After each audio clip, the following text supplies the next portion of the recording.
Kita akan lanjut bagian kelima tentang pendahuluan pembebanan. Kita akan mulai dengan referensi pembebanan yang akan kita gunakan. Pada pelatihan ini kita akan gunakan aturan pembebanan mengacu pada dua aturan, yaitu SNI 1727 tahun 2020 tentang beban desain minimum dan kriteria terkait untuk bangunan gedung dan struktur lain. Kita juga gunakan ASCE 07 16 Minimum Design Load and Associated Criteria for Buildings and Other Structure. Jadi SNI 1727 dan ASCE 07 ini sama. Jadi kita gunakan referensi ini sebagai dasar pembebanan kita.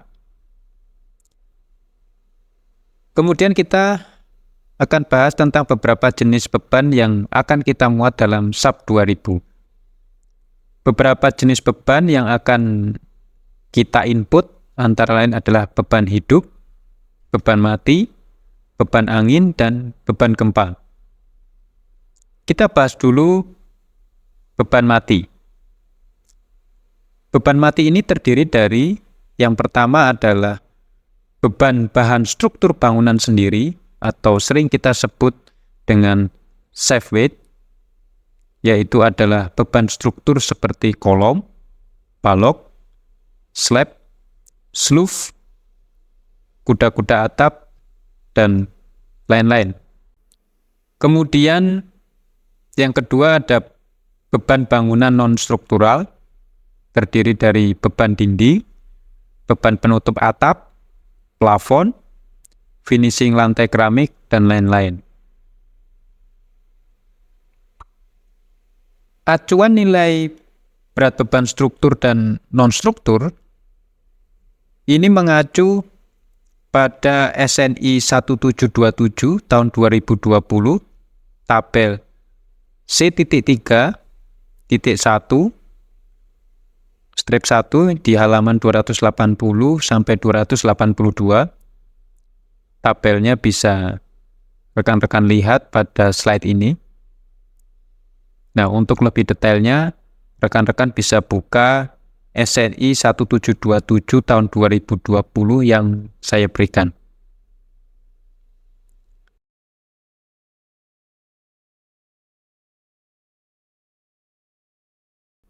Kemudian kita bahas tentang beban hidup. Beban hidup ini dikarenakan karena yang pertama adalah penggunaan atau fungsi dari suatu bangunan itu sendiri. Kemudian bisa juga karena beban dari barang-barang yang dapat berpindah tempat. Dan juga yang ketiga dari mesin dan peralatan yang terpisah dari bangunan dan berpotensi untuk bisa diganti selama masa layan dari bangunan tersebut. Jadi tiga hal ini bisa dikelompokkan menjadi beban hidup. Beban hidup sendiri ada dua jenis, yaitu beban merata dan beban terpusat. Acuan beban hidup untuk bangunan mengacu pada SNI 1727 tahun 2020, tabel 4.3 strip 1. Rekan-rekan bisa lihat secara lengkap di SNI yang saya berikan. Selanjutnya ketiga adalah beban angin. Beban angin pada gedung termasuk dalam kategori sistem penahan gaya angin utama atau SPGAU. Beban angin diatur dalam SNI 1727 tahun 2020 mulai dari pasal 26 hingga pasal 31. Parameter yang digunakan untuk menentukan beban angin ada beberapa macam. Di antaranya adalah yang pertama kecepatan angin. Kecepatan angin ini dibahas di pasal 26.5. Kemudian ada faktor arah angin atau KD di pasal 26.6.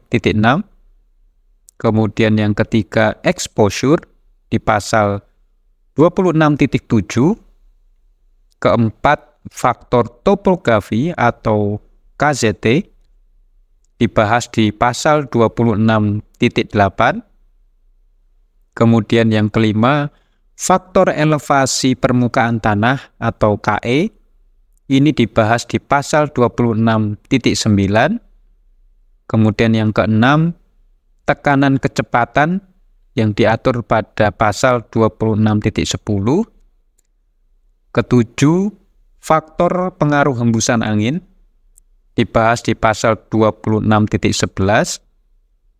Kemudian yang ke-8, klasifikasi ketertutupan dibahas di pasal 26.12. Dan yang terakhir, koefisien tekanan internal atau GCPI dibahas di pasal 26.13. Kecepatan angin sendiri mengacu pada data angin tiap lokasi dan bisa kita bandingkan dengan aturan HB 212 tahun 2020, Design Wind Speed for the Asia Pacific Region. Jadi HB 212 ini berisi tentang kecepatan angin di wilayah Asia Pasifik. Indonesia ada di antaranya. Nah, ini bisa dijadikan pembanding. Beban angin untuk desain SPGAU bangunan tertutup dan tertutup sebagian menggunakan nilai minimum 0,77 kN per meter persegi. Nah, di pelatihan kita kali ini untuk SAP 2000 pemula, kita hanya akan berhenti di beban angin adalah 0,77 kN per meter persegi. Jadi kalau rekan-rekan ingin mengetahui secara detail bagaimana menghitung beban angin dari kecepatan dan beberapa parameter yang diberikan di awal, rekan-rekan bisa mengikuti di pelatihan SAP 2000 untuk advance. Berikut ini diberikan tabel 27.2/1. Nah, di sini berisi langkah-langkah menghitung beban angin SPGAU. Nah, ini tahapannya. Namun seperti saya bilang, pelatihan ini karena SAP 2000 untuk pemula, jadi kita tidak akan bahas sampai dalam. Selanjutnya yang keempat, beban gempa. Beban gempa adalah beban yang bekerja pada struktur akibat dari pergerakan tanah yang disebabkan karena gempa bumi. Nilai beban gempa dapat mengikuti peta gempa tahun 2017 atau bisa juga menggunakan parameter di Puskim PU dengan website Desain Spektra Indonesia. Nah, untuk peta gempa tahun 2017 saya berikan e-booknya, rekan-rekan bisa buka. Untuk Desain Spektra Indonesia dari Puskim PU ini dapat diakses lewat website. Nah, untuk beban gempa, parameter apa saja yang akan kita input di SAP 2000? Yang pertama adalah nilai S1, kemudian ada nilai SS, dan yang ketiga, kelas situs tanah. Nah, kalau S1 dan SS, itu sudah bisa kita dapatkan dari peta gempa atau dari website di Puskim PU. Nah, tetapi untuk kelas situs tanah, mendasarkan pada data tanah. Nah, kelas situs tanah dibagi menjadi 6. Ada SA atau batuan keras, ada SB atau batuan, ada SC atau tanah keras, sangat padat dan batuan lunak, kemudian ada SD atau tanah sedang, kemudian ada SE, tanah lunak, dan SF atau tanah khusus. Nah, parameter ini tergantung pada nilai kecepatan gelombang geser atau V, kemudian tergantung juga pada nilai pukulan atau N, dan nilai kuat geser atau SU. Ketika parameter kecepatan gelombang geser, nilai pukulan, dan kuat geser didapat dari data penyelidikan tanah. Nah, untuk data penyelidikan tanah sendiri sudah diatur di SNI Geoteknik. Untuk SNI Geoteknik saya lampirkan juga, rekan-rekan bisa baca secara detail. Jadi di sini data V, N, dan SU berdasarkan profil tanah lapisan 30 meter paling atas. Jadi data geotekniknya harus menggunakan data geoteknik dengan kedalaman hingga 30 meter. Nah, itu wajib.